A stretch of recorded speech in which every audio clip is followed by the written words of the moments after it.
Hello, and welcome to the Disc Dungeon, where we put you on to musics and melodies in the deepest, darkest dungeons of your computer disk. I'm your co-host, Joe Dove, and with me as always, Julian Valencia. And if there's one thing we love talking about, it's music.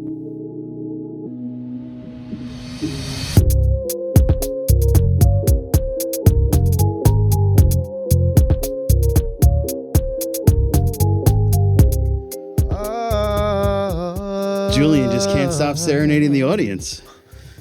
Let them know that you sing, and you sing. What's up, guys? What's up? Welcome back to the Disc Dungeon. What's good, YouTube? We are excited to bring you episode 7. Not 7. Episode 8? Yes. Episode 8. Apparently, I'm very bad with the maths. But we bring you episode 8. Yes.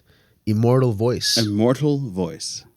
Immortal Voice or Immortal Voice? Immortal Voice. Why is that?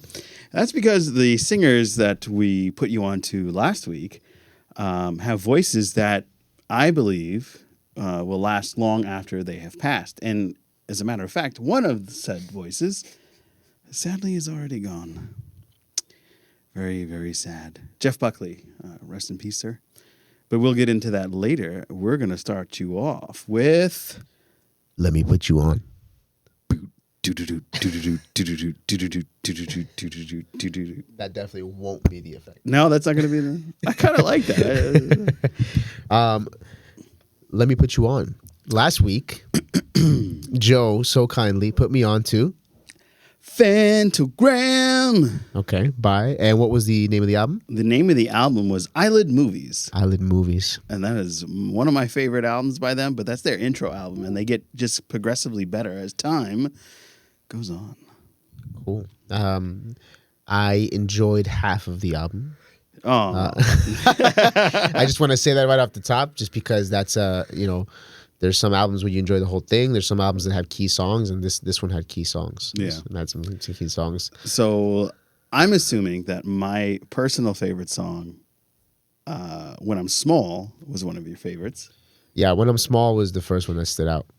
And was I right about the end of that song? Yeah, the whole song is beautiful. That's a beautiful song. The melody is so simple too. They're just chanting this little, and they're just hitting the right notes, and it goes a long way.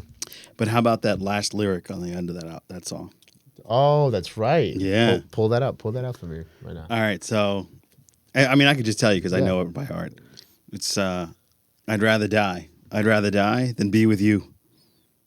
Damn. That's, if not the most gut-punching end of a lyric I've ever heard. Wow. Yeah. She really feels... She really doesn't like whomever that is. I'd rather die. Whoever you die are, than be with you. What the fuck did you do? Yo, if you don't bathe during a date, you're probably not going to get 8. Just straight up. Straight up. Yeah. Sorry to be a little vulgar, kids, but it's the truth. You better bathe your ass. I mean, this is a dungeon. I don't know what kids are doing in a dungeon. The kid should be asleep, but there's always one. There's always one. There's always one. Well, so that was the song that stood out.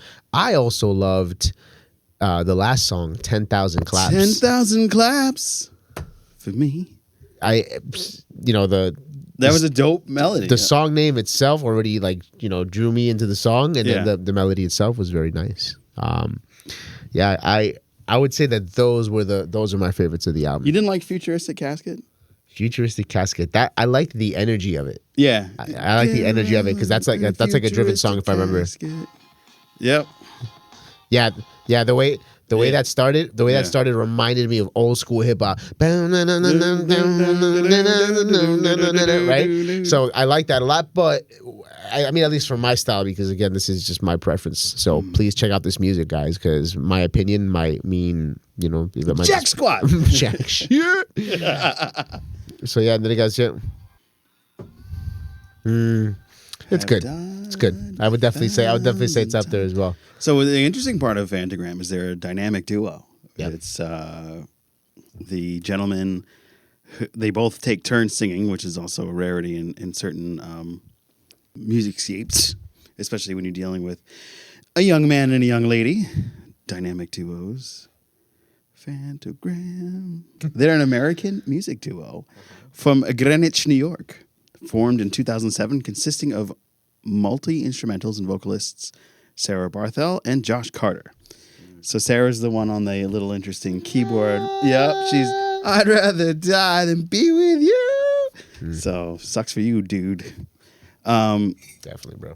And, you know, they take turns on the songs. It's interesting. It reminds me a little bit of Tears for Fears, if you were to correlate. So, you know, Tears for Fears. Everybody wants to rule the world. How does the song go? Everybody wants to rule the world. Yeah. Yeah, it's a very famous song from the 80s. So I would say that their music sharing is, oh, hello, AJ Orsini. The boys are definitely back. Welcome. Boys are back in town. Visited by Voices. What's up? Evening. How are you? And Amy Barbosa. Good evening to you. Hey, guys. And we are excited that you've joined us in the dungeon. As you can see, it's dark here. We got a 3-man squad. We got a three-way. Oh, wait. Well, that's 5 of us, so we got a gangbang. Whoa. Or an orgy, depending on your perspective. Whoa. You took it there. Slow. So all in all, if I had to, you know what I was thinking about the other week? Oh, tell me. I please. think that we should give ratings. Oh, really? I think we should be that opinionated. Wow. Because again, I want to hear you in the comments. I want to hear you go, no, fuck you, Julian. What do you mean? That shit was a 9 point out of 10. 9.99999. Yeah. You know? Yes, AJ, gangbang. Exactly. The squad of O has arrived. The squad of O? Yeah, that's AJ. His squad is the squad of O. That's a badass mofo right there. I'm serious. You gotta fucks with it. Oh, that's the dude that had the Christmas special here. Oh. Yeah. AJ? Yeah. And you actually sang for him. Hi, AJ. What's up, man? Yeah, he's excited for you. I would give it a 7 out of 10. 7 out of 10. Okay, yes. I'll take it. What would you give Faithless? Oh, remember that? Yeah, the one from last week. No, like 2-3 weeks ago. Oh, yeah. That. We're not gonna do that. We'll take it from here on out. Yeah. But a 7 is like, I liked it, but there was a bunch of songs that I didn't like, and so that took away from. Yeah. So the next album, eventually you'll have to take a listen to is 3. And that has a multitude of tracks that are just and that's Phantogram again. Yeah, okay. Check them out. I mean, it's not for your homework. Yeah. That's just something to put in the old temple to think about. Just like I'm gonna. All right, but I'm really excited about what I put you on to. Yeah, so can we? All right, we're ending the Phantogram fan. So you know how I was with Sting in the first couple of episodes? That's how I am now with Phantogram. Okay, got it. So I'm really like deep in. Gangbang, fist deep. Okay, so let's start with let's start with the dungeon is cool, but it can get really creepy really fast. Yeah. Some of us like the old S&Ms. Anyway, so I was put on, thankfully, to Jeff Scott Buckley, also known as and raised by the name Scott Moorhead. Do you know any correlation of his past to warrant that change? Maybe just a stage name. I do know that his dad was also he was also a musician artist as well. Yeah. But no, I mean I don't know what would warrant the name change. Yeah, it's very interesting to have a 2 named artists. Some artists, Prince Roger Nelson, Prince as we know him, and of course he went by the symbol.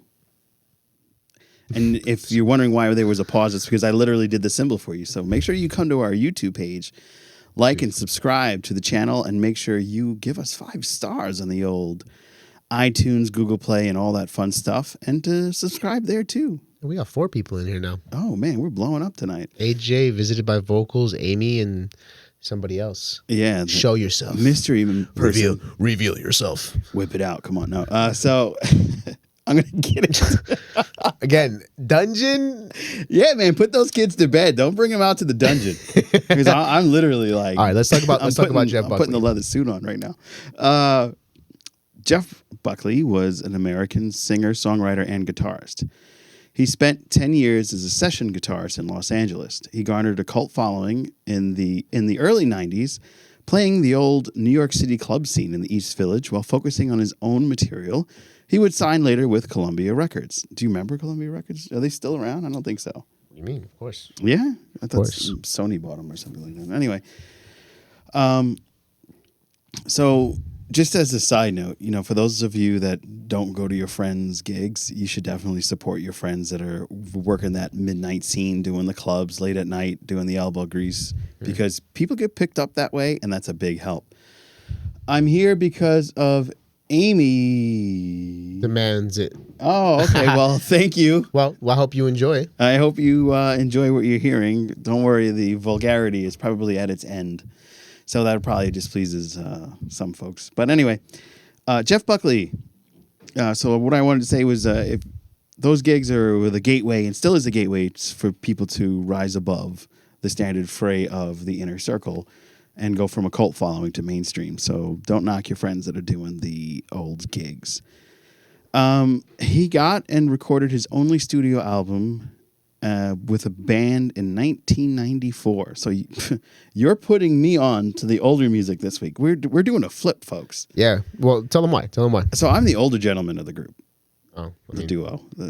Believe it or not, this baby face is actually twice his age. and this guy just stood out for you so much that, he correlated to something that happened in your life, correct? Yeah. 100%. 100%. Well, that brings us to our next section. Mm-hmm. Oh, actually, is there? No, I had plenty more, but if you I was want jumping the gun here. Yeah, No, it's all that's right. okay. It's all right. So, and it's another thing that threw me off. So I'm reading notes, so you guys know I got a notebook. So the interesting thing about this is you're putting me onto somebody I definitely would have enjoyed at that time, and I was very cognizant of music at that time. So I don't know how I missed this guy because his vocal. Columbia is distributed by Sony Music. Yeah, they got bought out. Yeah, I told you. I knew it. Well, I heard there was a secret chord.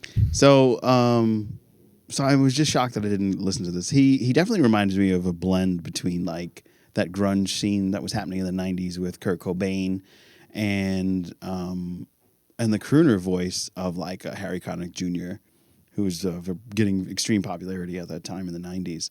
So his range just really blew me away. His voice is dynamic, and I highly, highly loved this entire album. But there, of course, were songs that stood out.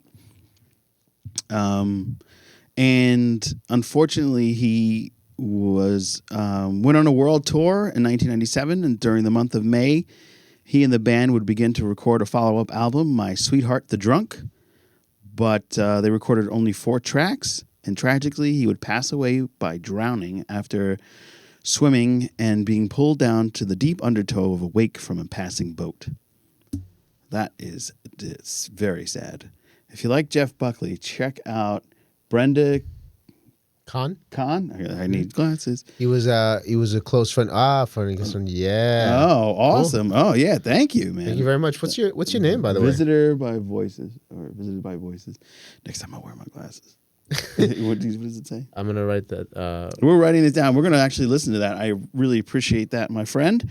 And we're gonna get put on to somebody new, and especially this guy because he put me on to Jeff Buckley. So we're definitely gonna listen to that, and we'll have a third person to listen to this week for being put on because we're gonna be put on by one of our listeners. So this is exciting. Woo!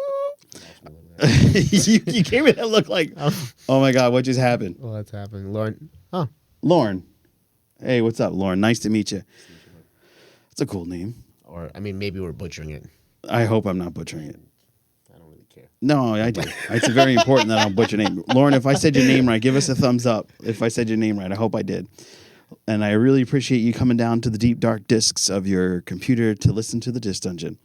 All right. Love this album. Like I said, that range was amazing. It's so phenomenal. Grace and, of course, Lover, You Should Have Come Over were the big standouts for me in this amazing album. And now that we're doing a whole rating thing, which is different for me, I don't rate. I do 5 stars for a podcast. Okay. And I definitely think that those listening should 5-star this podcast. And if you don't, just get out. Just get out. So I would give this an 8 out of 10 if we're going to go that high. Okay, very high, very high bar. It's very high. It's very It's high. a very, and I wish that I would have listened to him earlier, because I think he would have meshed with certain emotions and things that have gone in my life. Speaking of that, Yeah, I so think, right. This is the segue. This is your Iggy. music saved my life. Music makes you lose control. Okay. So yeah, I started listening to Jeff Buckley when in my transition from high school to college. Wow. Okay. So that fun time of the end of pubescence into adulthood. Yeah, I was pretty emo though. If you listen to his music, yeah, you know what I mean? I get that. He's got this like emo vibe, but yeah. I like the way that he does it though. You know, not the very straightforward. I'm gonna cut my wrists and bleed out. Yeah. To the song and your melody. You know, he's very tasteful with it. He says it a lot in his music too. When you listen to his music, you feel the pain. You know, and that to me is so important in music. And honestly, I would say that he was part of me creating my sound. Because his chords are so unconventional too. He uses jazz chords a lot, but even then they're still unconventional in his voicings and the way that he decides to hold the guitar. He obviously. What is he like? Flip like Hendrix or? No. It's just he plays standard, but his finger placements are different. You know what I mean? Creating different voicings for chords that kind of that are very creative. And then on top of that, like you mentioned, his voice, his range, the timbre of his voice. He sounds he's like sometimes crying. Yeah, I feel it. There's a lot of emotion in it. Yeah. All around, like he's a huge inspiration to my own music during that time, and that I say I went through that emo phase because I think a lot of us did. But when you're graduating from high school and you're moving on to that big moment in your life where everything that happened before has led me to this point, and now I'm transitioning into a moment of clarity where I have to make my own decisions and no one can guide me. I'm on my own. This is it. You hit the nail on the head. For me, it was a moment of clarity because I had you're coming from high school. You're kind of like in a bubble in a way. Yeah. Right. And so at least for me, I started going to school in the city college up in Harlem, 134th and Convent. For those of you out there, I don't know. And it was not culture shock for me, but it was just this freedom that I abused. You know what I mean? To the max, because I didn't go to classes. I felt out of my. Oh, you were that kid. I was that kid. Yeah. Wow. Yeah, I was definitely. So I went to 3 semesters, failed 1 class each semester, which wasn't bad because the other ones I did felt well. But then that last 4th semester, I failed every single class because I just stopped going. Wow. I stopped going, and I was I wasn't interested in going to school. I was interested in kind of just doing a lot of things that I felt I didn't have the freedom for before. And Jeff Buckley was a part of that discovery of who I was at that point in my life. So Jeff Buckley was also part of your rebellion, so to speak. That's a great word for his music. His music feels rebellious to me. It feels like at every turn you think when you think it's sweet, it's powerful and intense. When you think it's powerful and intense, it's actually sad and melancholy. So that juxtaposition and that contrast that he constantly has in his music was not only inspiration, but it's just exactly what I was going through at that time. Look at that. And Phantogram was sort of the same for me, as their music kind of revved me up and made me feel rebellious because I ended up spending more time listening to them than actually working at a certain point at my previous job. Not my current job, so I know you guys listen. I work harder than a mofo for you. I need a raise. Raise with a capital R. Raise with a capital R. Yeah. So, it's very rebellious in different points of our life because when I was at my old job, it's when I assumed control over estates and managed to keep things afloat that were sinking quickly, worse and faster than the Titanic. Yeah. And I got to say, his voice, like I was saying, had this dynamic range, and it reminded me of whom I'm going to put you on to now. Okay. Alt J. Okay. Alt J is a very interesting band. If you are familiar with the wondrous movie called Captain America Civil War, You may remember them from such tunes as Left Hand Free. That's the song I think that stands out on that album. The album is called... it's been a minute.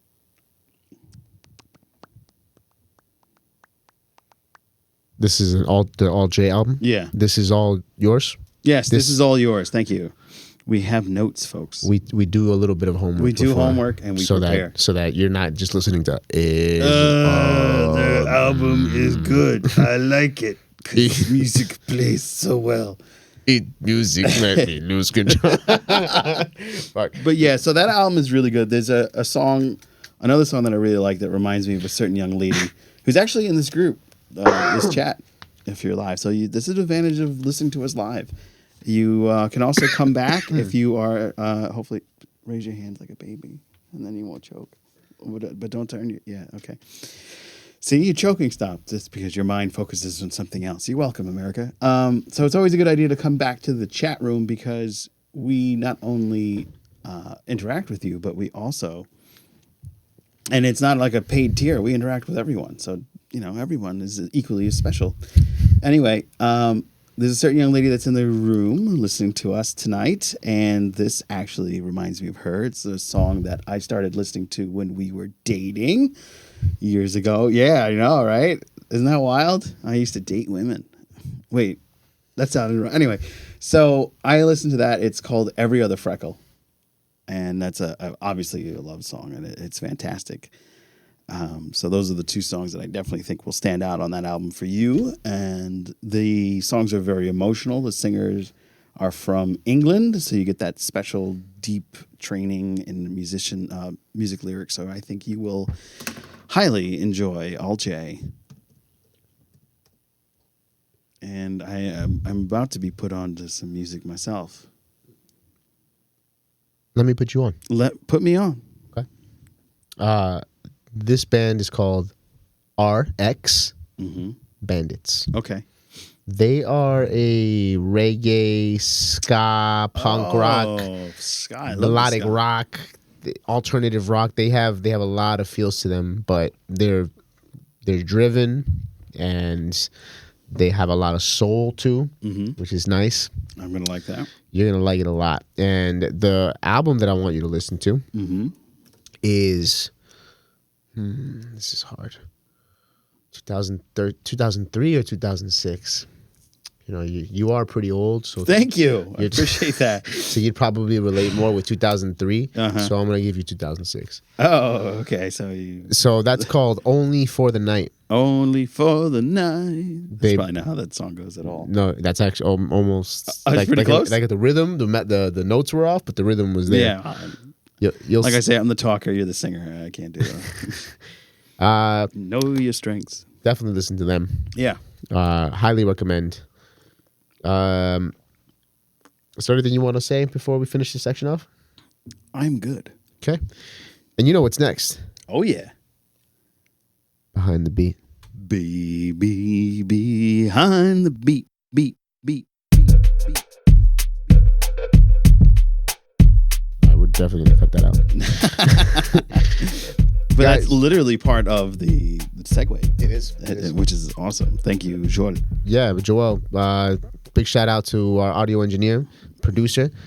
He's helping us out. He's making sure that the quality of this podcast is top notch. He has elevated us to a level that we had no idea we could achieve. So thank you, sir.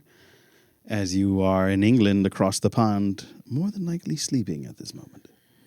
But guys, this week was a busy week. We definitely had a lot of sessions. That's great. And specifically, two songs come to mind.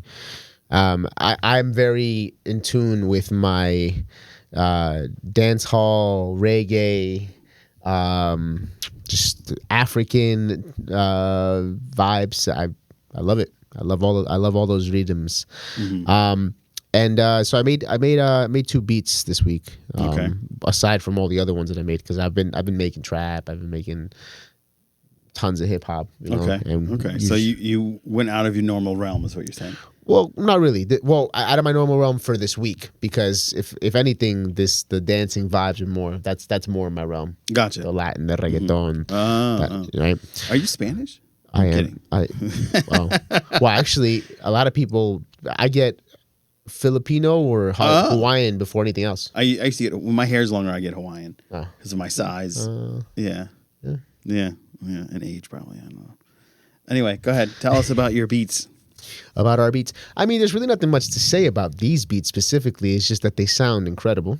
Right. And there's a song out there specifically. We'll link it below. It's called Soko by Starboy. So very danceable song. This is a song you'll hear in the club. This is a song that you can probably hear in the summer, even though it's already been out for a while. You can probably still hear it in the summer because it's a banger. And I was just really inspired by it. And I also wanted to give myself a little challenge on the guitar. Oh. So I used my guitar, a couple different licks, put them together, put some drums, some bass, and it sounds. Oh, I love the bass. Yeah, it's an inspiration of that song Soko, but it definitely goes somewhere else because I'm me. Yeah. I can't wait to listen to it. Yeah. And then the other one is a straight up reggaeton song. It's more on the ballady side. Okay. And I already got this artist in mind. His name is Blin. I'll shout him out. We'll tag him over here. Blin is he's from Puerto Rico, man. Straight from Puerto Rico, man. And this dude, Puerto Rico with all the earthquakes, though. Yeah, Crazy. Yeah, that's crazy, man. Yeah. Maybe we do a benefit concert. We can raise some money here. Yeah, that'd be great. Yeah. Tell us what you guys think about that. Yeah. Would you give us a couple of bucks for Puerto Rico? Why not? That'd be great. I also there's a beautiful organization called Souls of Satos because dogs are very big in my life, and I foster dogs from time to time. From time to time. One time or another. One time. And if you guys ever wanted to volunteer, they're always looking for people. Souls of Satos, Satos. Gotcha. And they're from Puerto Rico. Awesome. Yeah.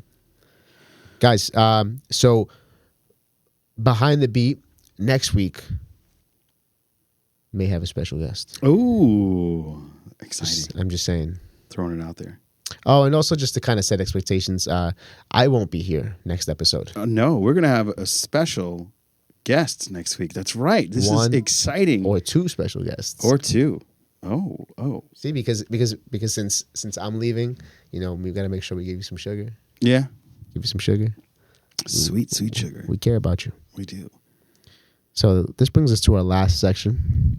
And we bring you tricks of the keys. Tricks of the keys. Tatak. You really like this? Is this a generational thing? This abbreviation, like I don't know, man. I don't abbreviate. Like I just like how it sounds. Tatak. Okay.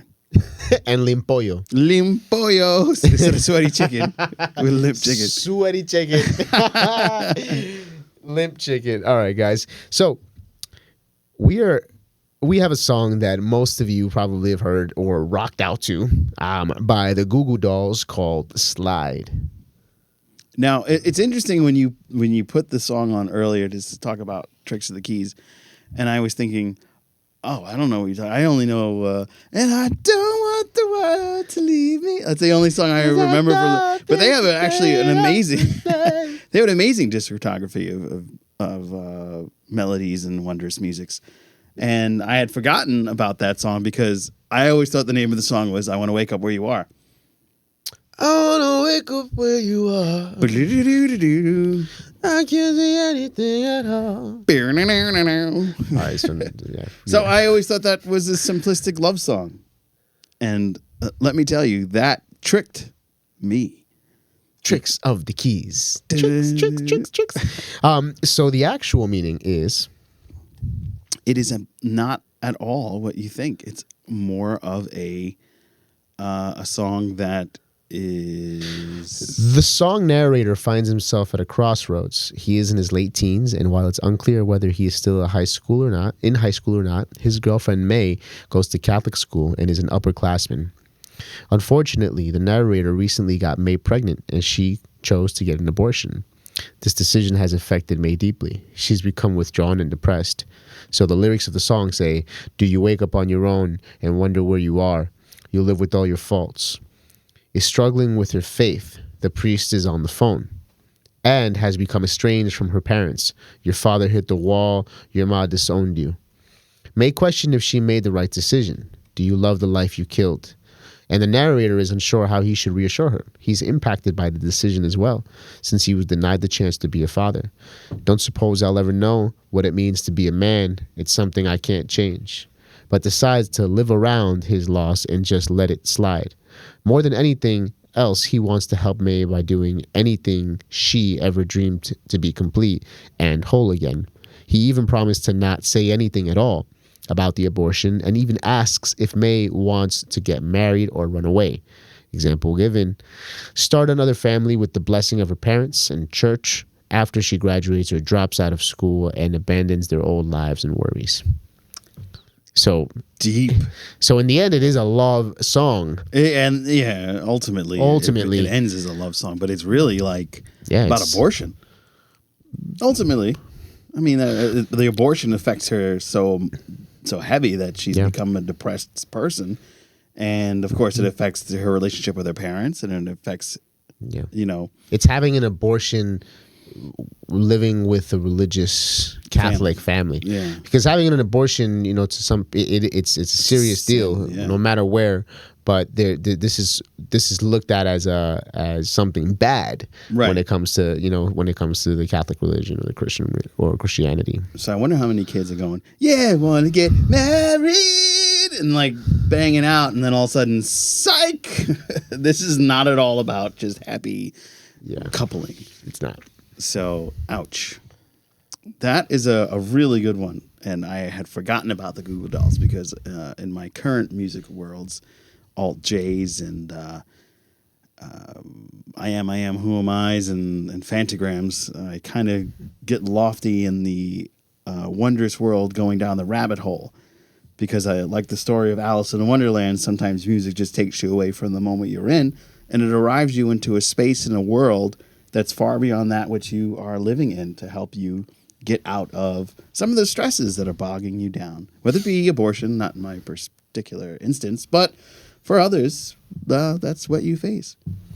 Yeah, I mean, at the end of the day, this is probably why we started this dungeon, because the power of music is deep, dark, and wide, just like the dungeons on your discs of your computers. Why do you start talking like a robot when the song comes on? I have no idea. Deep, dark disc dungeons of the... But anyway, guys, we had a lot of fun. I'm Julian Valencia. And I'm Joe Dove, telling you to always keep a lookout and listen to music. And always saying too much. Thanks for listening, everybody.